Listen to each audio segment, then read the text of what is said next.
पाकिस्तानी हवाई हमलों के जवाब में अफगानिस्तान शुक्रवार से ही ड्रोन पर ड्रोन बरसाए जा रहा है। रिफ्यूजीज को निकाल दिया, हमने कई दफ़ा फ़ज़ाई हमले किए, तो उससे टीटीपी का मसला ख़त्म हो जाएगा, अफ़गान तालिबान ठीक हो जाएंगे। बहुत से सीनियर मिलिट्री ऑफिसर्स ने इस तरह की भी बातें कहीं कि अफ़गान जो हैं लातों के भूत जो हैं वो बातों से नहीं मानते, जब हम इनको मारेंगे छितर मारेंगे। ये हमारी मेंटेलिटी 1971 में बंगालियों के साथ भी थी। पाकिस्तान से एक ड्रोन, कमाकाजी ड्रोन, खुदकुश ड्रोन उड़ के रावलपिंडी के दिल में आके अटैक कर रहा है। इसका मतलब है कि वो अपनी मर्जी से रावलपिंडी में किसी भी चीज को निशाना बना सकते हैं। भारत अफगानिस्तान बरहा पाकिस्तान के साथ छेड़छाड़ से बाज नहीं आ रहे। हालात एक बार फिर से इंतहाई कशीदा हो चुके हैं। आज रावलपिंडी के ऊपर हमला किया गया है। जी हाँ, जहां पे आसिम मुनीर रहते हैं, शायद किसी बंकर में इस वक्त छुप के बैठे हैं। कारण है एक बार भारत के बाद अब तालिबान भी रावलपिंडी पर हमला कर रहा है। और इस वक्त जो चाइनीज HQ-9 हैं, पिछली बार जब फेल हुए थे भारत के मिसाइल अटैक में, इस बार उनको फिर टेस्ट किया जा रहा है अफगानिस्तान के द्वारा।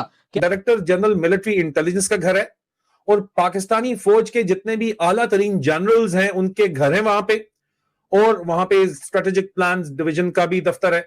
उसके अलावा जो है आपकी मिसाइल डिफेंस कमांड वगैरह का जो दफातर है वहां पे हैं, मैसेज वगैरह वहां पे बने हुए हैं, आपकी इंतहाई हसास किस्म की लेबोरेटरीज हैं वहां पे। वाया GCC कंट्रीज पाकिस्तान के आर्मी चीफ के ऊपर जनरल आसिम मुनीर पे बहुत ज़्यादा दबाव है कि आप अपनी नेवल फोर्सेस हमें दें और एयरफोर्स एसेट्स वहाँ पे दें। And apparently according to these sources Pakistan के army chief stroke chief of the defence staff जो हैं वो खासे परेशान हैं, उनको समझ नहीं आ रही, उनको ऑफर्स भी की जा रही हैं कि आपका फला कर्जा माफ़ कर देंगे, आपके डेट को कन्वर्ट कर देंगे। खित्ते में अमन और इस्तेहकाम के लिए कोई अच्छी चीज़ नहीं है कि इतने बड़े पैमाने पे लोग जो एक बिल्डिंग के अंदर बंद है, क्योंकि और उनकी तरफ से जो है वो स्ट्रेटेजिक रिस्ट्रेंट का अफगानिस्तान की तरफ से मुजाहरा किया जा रहा है।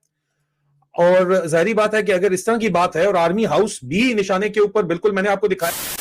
नमस्कार दोस्तों, जय हिंद। अफगान तालिबान ने 24 घंटे के अंदर पाकिस्तान से बदला ले लिया है और इस बार सीधे पाक आर्मी चीफ आसिम मुनीर के घर पे हमला किया है, जिसके बाद से ही पूरा पाकिस्तान सदमे में है। दरअसल पाकिस्तान ने कल रात अफगानिस्तान के काबुल में स्थित एक हॉस्पिटल पे हमला किया था, जिसमें 400 आम लोग मारे गए थे, वही 250 से ज्यादा लोग घायल हुए थे। जिसके बाद तालिबान ने इसका जवाब पाकिस्तान को उसी के भाषा में देने को बोला था। वही आज सुबह से ही अफगान तालिबान ने 15 से 20 ड्रोन पाकिस्तान के रावलपिंडी में स्थित जनरल हेडक्वार्टर पे बरसा दिया। ये वही जगह है जहां पाकिस्तान के जनरल्स और आर्मी ऑफिसर्स रहते हैं, या कहें पाकिस्तानी फौज का सेंटर, जहां आसानी से तालिबान ने ड्रोन बरसा दिया है, जिससे तालिबान ने पाकिस्तान को ये भी बता दिया है कि हम जब चाहे तब पाकिस्तान पर कहीं भी हमला कर सकते हैं और पाकिस्तान का डिफेंस सिस्टम धरा का धरा रह जाएगा। वही पाक मीडिया ये देख सदमे में है और पाक मीडिया बोल रही है कि इतनी सेंसिटिव जगह पर अगर तालिबान आसानी से हमला कर सकता है तो फिर वो पाकिस्तान में कहीं भी हमला कर सकता है।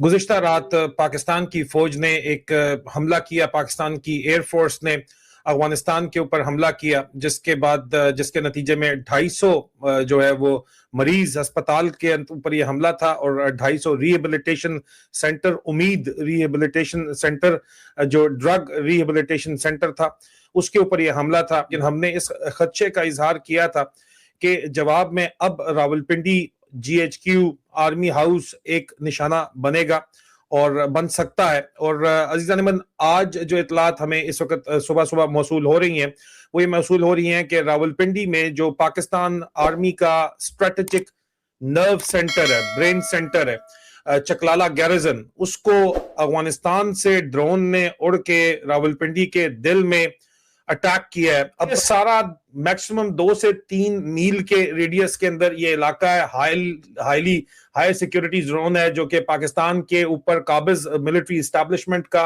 स्ट्रेटेजिक ब्रेन सेंटर है। लेकिन अब इस नुकसान को देखने और समझने से पहले आपको यह समझना जरूरी है कि चकलाला गैरिजन क्यों इंपॉर्टेंट है स्ट्रेटेजिकली पाकिस्तान की फौज के लिए। ये तस्वीर हैं जो कि इस वक्त चकलाला गैरिजन से निकल के आ रही हैं। एक सीनियर ऑफिसर के ये रिहाइश गाह है जिसके ऊपर ये अटैक हुआ है, और ये वो ड्रोन है जो कि सीनियर ऑफिसर के घर के लॉन के अंदर जो है वो देखा जा सकता है। ये चकलाला गैरिजन जो है इसके अंदर DG ISI का कैंप ऑफिस है और उनका घर है। हेडक्वार्टर 10 कोर है, रावलपिंडी की कोर, जो पूरी के पूरा आपका जेलम से लेके गिलगित बल्तिस्तान, आजाद कश्मीर, तमाम का तमाम इलाका पाकिस्तान की सबसे बड़ी कोर है। ये 501 सेंटर वर्कशॉप आपको नजर आ रही है, इसकी सपोर्ट के अंदर काम करती है। ये बिल्कुल उसके शुरू के अंदर है।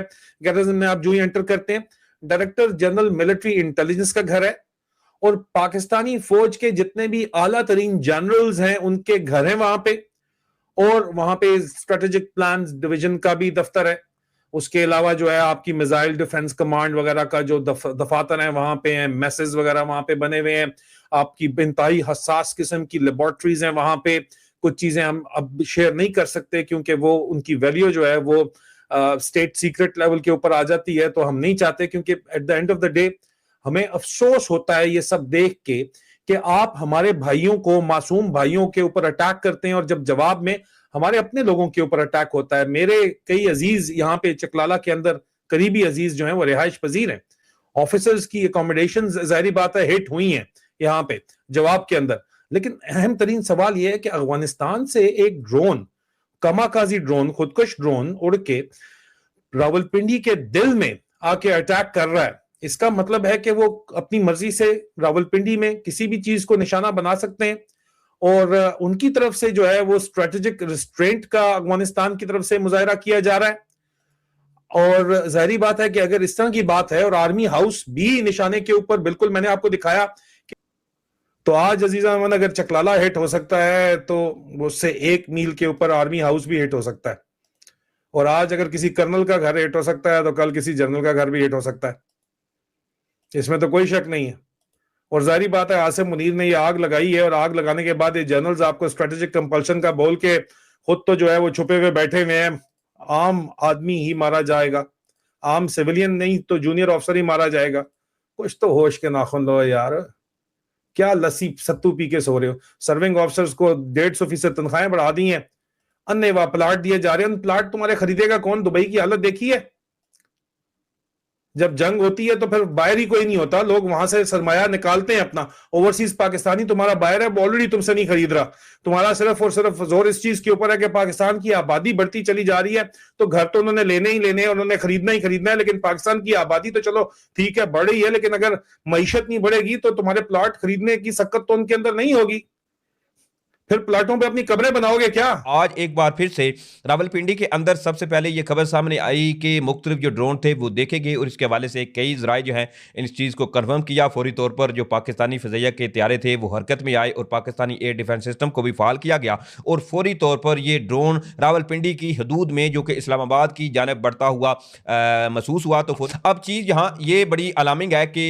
भारत और अफगानिस्तान का ये गठजोड़ जो है वो अब बाकायदा तौर पर पाकिस्तान के स्पेशली दारुल हुकूमत को टारगेट करने की बारहा कोशिश की जा रही है। और इसमें पिछले दिनों जो 2 ड्रोन लॉन्च किए गए थे, बेसिकली इसमें हसास तनसीबात थी मिलिट्री की, इनको टारगेट करने का इनका मकसद था, लेकिन वो अल्हम्दुलिल्लाह इसमें भी कामयाब नहीं हुए, और आगे भी इंशाल्लाह ये अपने ऐसे मजमूम मकासद में जो है इनमें कामयाब नहीं होंगे। अब यहाँ सूरत हाल मजीद ये बिगड़ी है कि एक जानब यहाँ पाकिस्तान की जानब से रावलपिंडी के अंदर ये इंतहाई एक अब तक का कहें कि एक बड़ा जो हमला था वो एक तो नाकाम बनाया गया है, और साथ ही साथ अब इसमें एक तो सिक्योरिटी ज़राए जो हैं उनके हवाले से जो मालूमात मुझे मसूल हुई हैं वो भी आपके सामने रखता हूं। लेकिन इससे कबल पाकिस्तान की जानब से एक बार फिर से अफगानिस्तान का जो दारुल हुकूमत है काबुल, इसके ऊपर शदीद बमबारी की गई है। और अब हमारे जो जब तक हम TTP तरीके तालिबान के जो टेररिस्ट हैं इनके खिलाफ कोई इकदाम नहीं करते, पाकिस्तान जो है वो अब रुकने वाला नहीं है। अब साथ साथ जी वफाकी वज़ारत इत्तलाआत है, उनकी जानब से भी पाकिस्तान और अफगानिस्तान के हवाले से कुछ डिटेल्स हैं, वो भी इस वीडियो में मैं आपके सामने रख देता हूं।